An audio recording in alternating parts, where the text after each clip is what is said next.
saham di Republik ini dengan darah mereka. Tidak mungkin bahwa saya adalah Islam garis keras atau saya ingin menegakkan negara Islam Indonesia.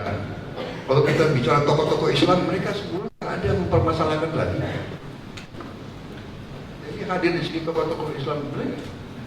Hanya, ya saya juga katakan, tidak mungkin. Ada yang bertanya kemarin saya bicara di forum, ada seorang pendeta yang tanya kepada saya, Pak Prabowo bagaimana menghadapi radikalisme? Saya bilang radikalisme ada di semua agama. Ya, radikalisme Katolik dan Protestan ada.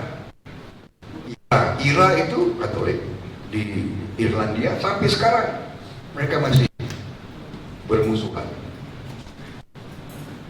Bahasa sama, ras sama, warna mata sama, nama-nama sama, beda agama, perang ratusan tahun sampai hari ini di Irlandia Utara. Jadi radikalisme semua agama ada, radikal Buddha juga ada,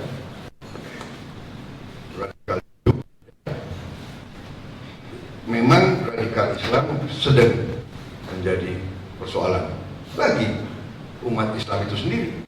Nanti akan hadapi adalah kita sendiri. Tapi saya katakan, radikalisme itu muncul kalau ada ketidakadilan. Kalau semakin tidak adil, kalau kaidah-kaidah hukum dan kebenaran itu disia-siakan dan tidak ditaati, yang muncul adalah radikalisme. Orang putus asa jadi radikal. Orang tidak punya pekerjaan, orang tidak dapat keadilan. Orang kecil digusur-gusur.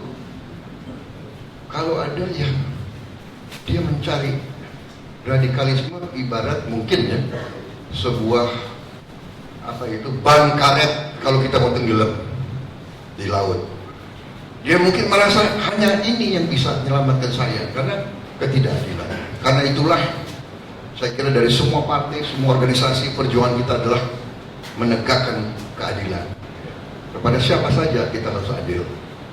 Itu yang saya risau sekarang karena kita lihat kaidah-kaidah ditinggalkan. Mahkamah Agung seolah ya kan kita bingung juga dengan Mahkamah Agung kali ini. Saya kira itu dari saya. Terima kasih. Mohon maaf kalau saya mengambil waktu terlalu banyak. Masalahnya tadi saya minum kopi sedikit. Mungkin kita secara santai saja. Siapa yang mau bicara minta mic. Terima kasih. Wassalamualaikum warahmatullahi wabarakatuh.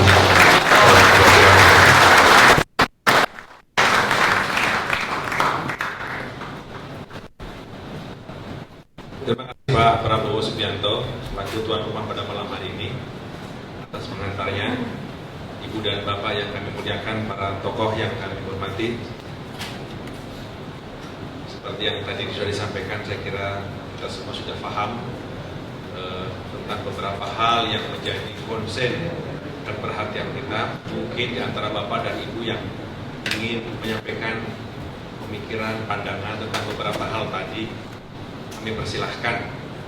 Tentu saja dengan memperhatikan waktu dan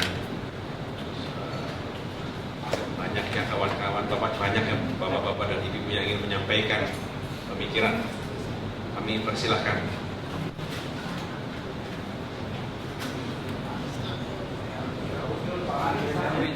Pak Amin Rais dimohon untuk mengawali sebelum yang lain untuk menyampaikan pemikiran.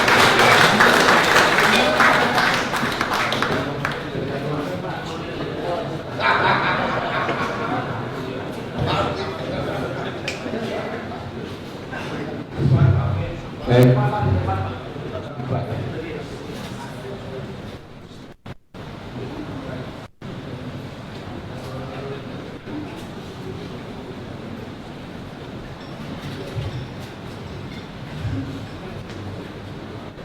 Assalamualaikum warahmatullahi wabarakatuh.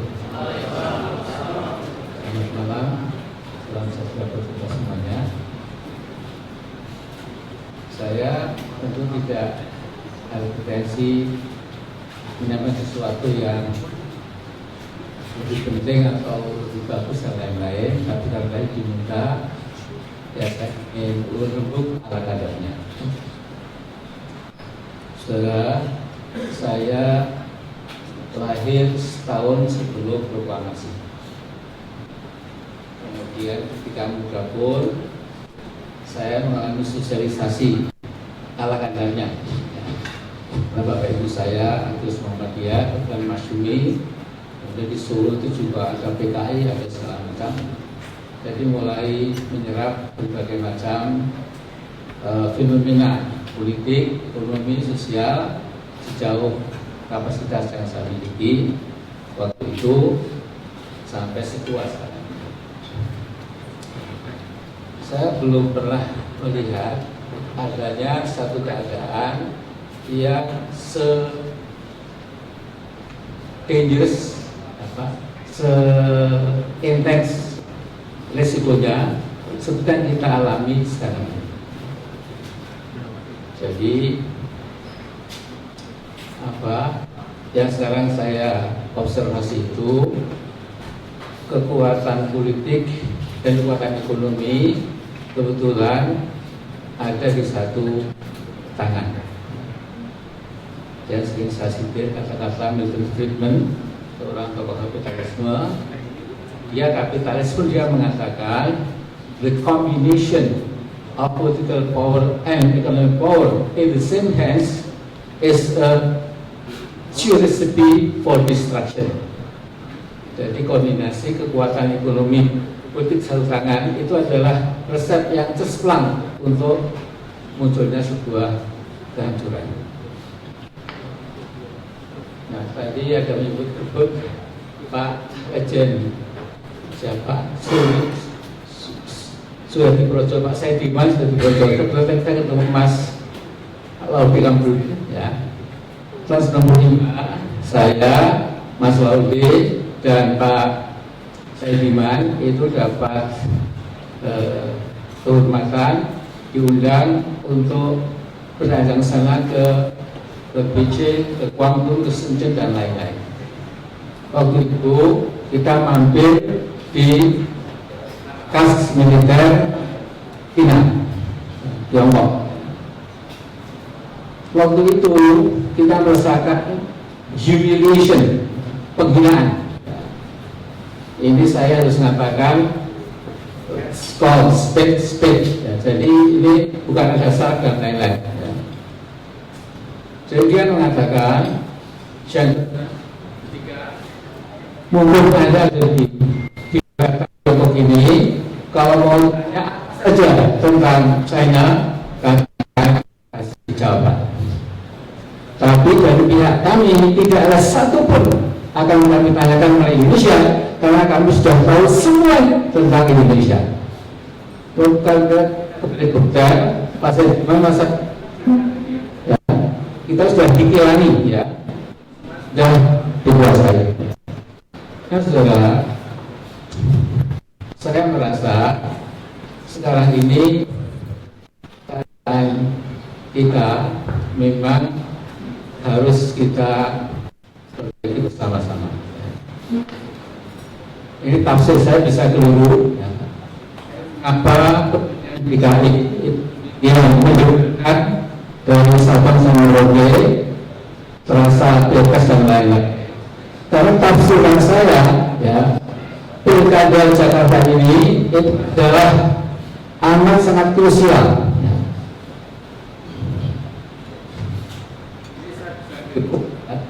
Ya. Tetapi ini belak-belakan saja ya. Anda kata sampai ke mana-mana nggak ada masalah. Oh, ya. Oke. Ya. Oke. Masalah ini saya mau buka-bukaan saja ya. Jadi Pak Luhut Panjaitan 3 kali ketemu saya. Sebelum saya berhenti yang lain nanti ya. Di Jakarta 2 kali, di Jogja sekali, mengatur pertemuan antara Pak Jokowi dengan saya. Saya diatur kalau pertemuan rahasia gimana Pak Amin? Wah, kalau pertemuan rahasia muncul detikcom, Pak Miras ketemu Pak Presiden, diam-diam saya politik. Waktu wah, apalagi bahwa Pak Kiai sekarang di Pak Habib dan Kiai ini sedang merasakan bagaimana politik pecah belah di antara mereka. Kemudian kalau mau ke rumah silahkan. Kemudian sudah di-set, kata di bulan yang lalu dibatalkan. Kemudian kata minggu kemarin dibatalkan, minggu ini juga dibatalkan lagi. Maksud saya, sesungguhnya kalau saya dengan Pak Bek dulu sudah ngomong-ngomong ya, kalau kita bisa buat semacam ya, yang kami sodorkan Pak Jokowi ini loh pendapat kami mewakili sebagian rakyat mengenai ekonomi, hukum, politik dan lain-lain. Dan rupa-rupanya belum kesampaian ya Pak Bek, belum kesampaian.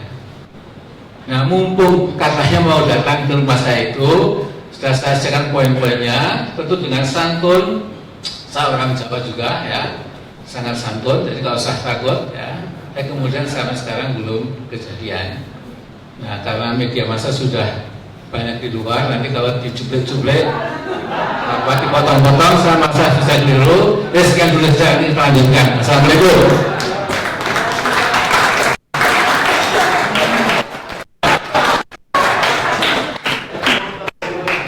Terima kasih Pak Amin. Ini media sudah di belakang kita, di depan kita semua. Teman-teman media ini punya kepentingan untuk mengambil gambar, jadi kami persilahkan media untuk mengambil gambar barang sebentar. Mungkin kami persilahkan kepada Bapak Prabowo untuk memberikan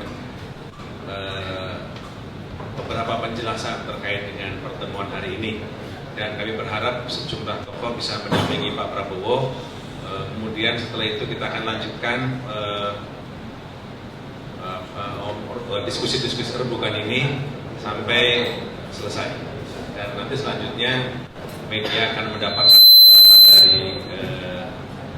dari kita, dari Bapak dan Ibu yang ditunjuk untuk menjelaskan kepada media. Sambil Pak Prabowo menjelaskan kepada pers, mungkin masih bisa dilanjutkan kopi, teh, mohon panitia silakan. Silakan Pak Prabowo.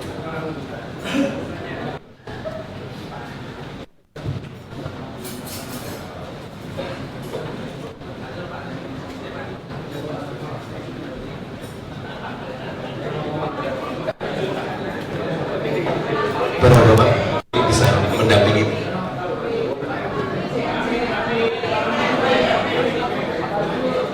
Bapak Wikianti, Pak Kwek, Pak Amin, Pak Amin. Rame-rame aja Pak Din, Samsudin juga Pak. Pak Din, Pak Fahmi, Pak Pri,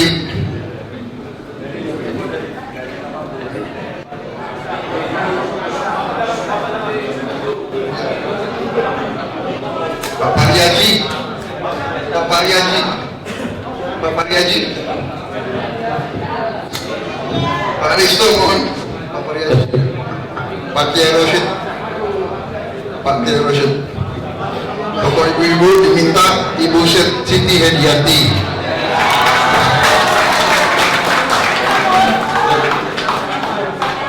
Pak Yusuf, Pak Bahtiar Hamzah, tokoh Masyumi, saya minta maaf, Parmusi.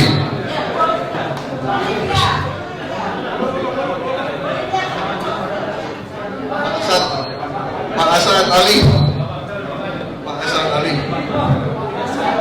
Pak Suryo Susilo. Baik, sambil kawan-kawan Guri Handayani di belakang.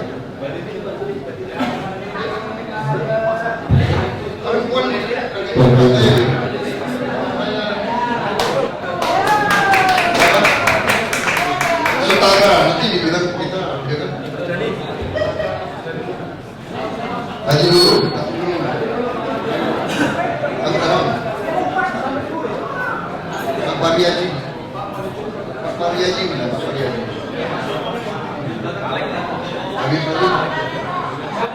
Bismillahirrahmanirrahim. Assalamualaikum warahmatullahi wabarakatuh. Salam sejahtera bagi kita sekalian. Salam Om Swastiastu. Nama budaya, bapak-bapak ibu sekalian, teman-teman dari media massa, terima kasih kehadiran saudara-saudara di sini. Kita tadi mulai suatu pertemuan. Pertemuan itu tidak formal. Ini adalah suatu upaya membangun suatu komunikasi di antara tokoh-tokoh dengan prinsip tidak kenal maka tidak mungkin ada pengertian, tak kenal maka tak sayang. Jadi kita membangun komunikasi. Dengan demikian saya diminta untuk fasilitasi, bagi saya ini kehormatan besar. Untuk pertama saya yang undang, tapi kita sudah sepakat tadi nanti secara bergiliran kita akan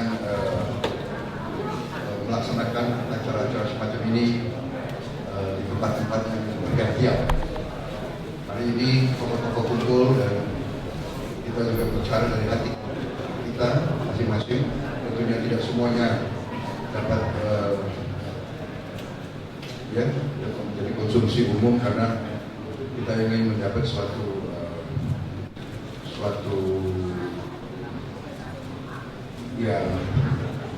pikiran-pikiran yang jernih begitu, ya, pikiran-pikiran jernih dalam rangka kita ingin mendapatkan sesuatu yang terbaik untuk bangsa. Mungkin Pak Soe Guru mau menambahkan untuk Pak Zul, cukup, ya, Pak Ritano. Dan saya juga terima kasih karena ini Anda bisa lihat kita ini membangun suatu komitmen bahwa Bhinneka Tunggal Ika itu bagi kita adalah harga mati, NKRI harga mati. Tidak ada dari kita ingin memikirkan, berpikir saja tidak tentang sektarianisme ataupun ingin memecah belah bangsa dengan hal-hal yang tidak sesuai dengan falsafah Pancasila dan Undang-Undang 45, Bhinneka Tunggal Ika. Jadi Anda lihat dari semua agama besar, semua tokoh-tokoh bangsa di sini hadir dari semua golongan. Kita juga apapun terjadi, semua suku, semua ras, semua agama, seluruh warga negara Indonesia itu adalah saudara kita semua yang akan kita lindungi. Dan bagi kita perbedaan itu biasa, pergantian jabatan itu jangan dibikin tegang. Ganti gonta itu biasa. Gonta ganti. sorry bahasa Indonesia saya. Koreksi. Saya kira demikian. Ya. Cukup.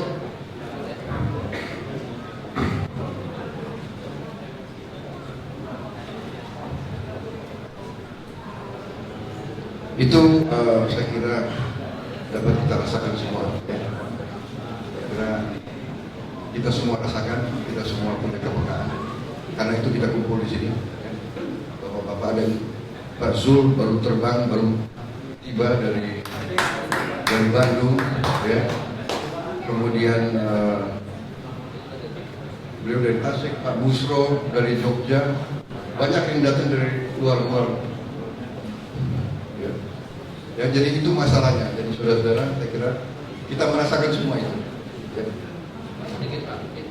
Jadi sedikit tadi suasana mungkin sudah kita rasakan semua. Nah, karena itu untuk tidak mengekskalasi ya suasana ketegangan, kita berharap bahwa 19 April besok itu pilkada bisa kita jalankan dengan sejujur-jujurnya, seadil-adilnya. Tidak boleh ada kecurangan, tidak boleh ada money politik, tidak boleh ada intimidasi, tidak boleh ada penyebaran rasa takut. Biarkan masyarakat menentukan pilihannya sendiri. Insya Allah dengan cara begitu ketegangan akan menurun dan kita akan mendapatkan pemimpin yang baik yang dipilih secara demokratis. Terima kasih. Terima kasih, saudara-saudara sekalian. Silakan kita persilakan saudara untuk menikmati hidangan yang sudah disiapkan. Terima kasih.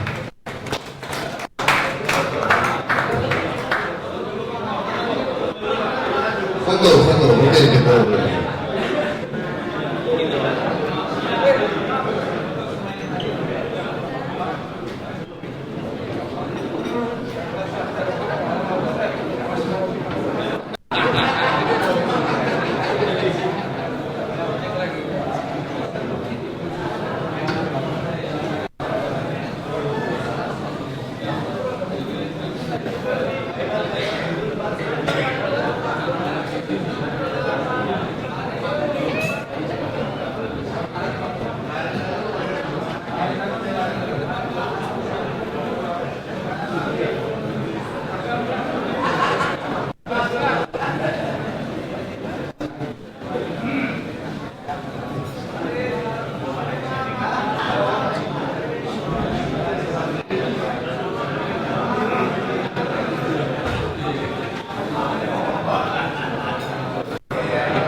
Kepada seluruh tokoh yang berbentuk di bawah keputusan duduk kursi masing-masing.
Kepada rekan-rekan media, wartawan, dipersilakan untuk kembali ke tenda tadi.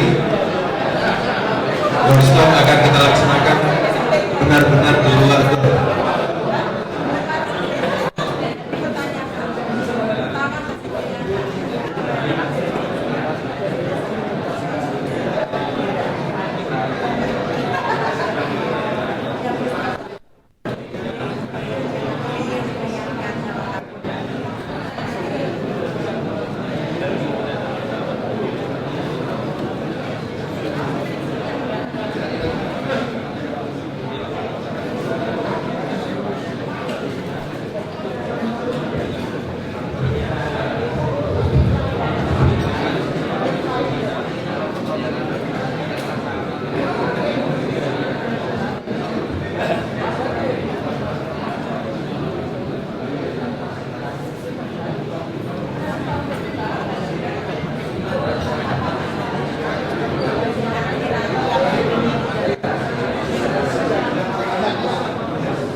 Quick Yandi dimohon.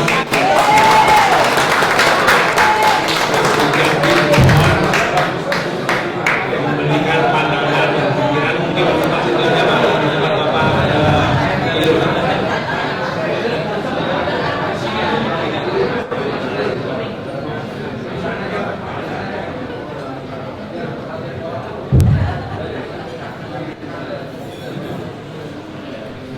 Bapak berdiri di situ saja Pak Quick.